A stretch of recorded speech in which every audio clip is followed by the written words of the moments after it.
মাশাআল্লাহ, সুবহানাল্লাহ। এই তো দিনের মেহনতের জন্য আমাদের মুসলমান ভাইদের কত জজবা। আল্লাহু আকবার। এই আপনারা যত জনগণ দেখতেছেন মুসল্লি ভাইদেরকে, এনারা সবাই ইজতেমার ময়দানের কাজের জন্য আসছে। ইজতেমার ময়দানের খুঁটি গাড়ার জন্য, কেউ মাটি কাটার জন্য, কেউ তার টাঙানোর জন্য, কেউ সামিয়ানা টাঙানোর জন্য।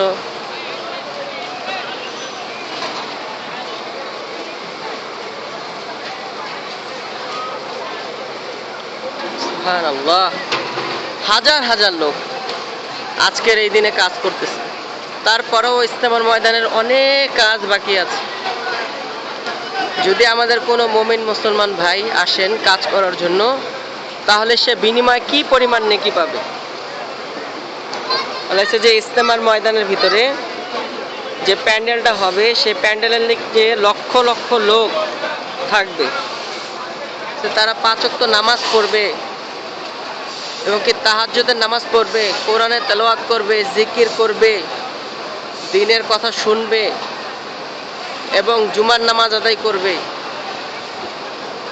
এবং যত মানুষ এই প্যান্ডেলের নিচে নেক আমল করবে, এই নেক আমলের একটা ভাগিদার নেকি ওই বান্দা পেয়ে যাবে যে কিনা ইজতেমার ময়দানে এসে একটা খুঁটি লাগাই দিল, অথবা একটা বাঁধ বেঁধে দিল, অথবা একটা খুঁটি লাগানোর জন্য একটা গর্ত করে দিল।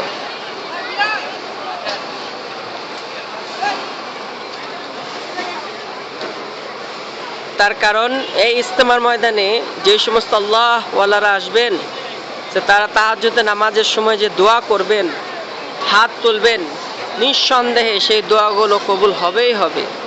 আল্লাহ তাআলা দোয়া কবুল করনেওয়ালা জাত। আল্লাহ তাআলা উম্মতকে মাফ করনেওয়ালা জাত।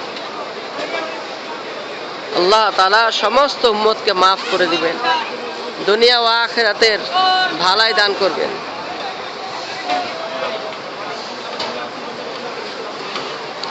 আমিন।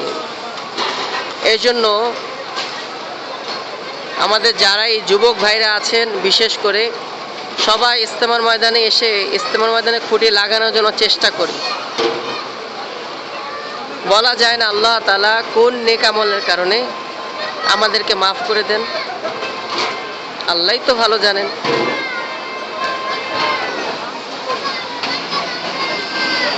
এই জন্য ইনশাআল্লাহ সবাই আসার জন্য নিয়ত করি। আমিন।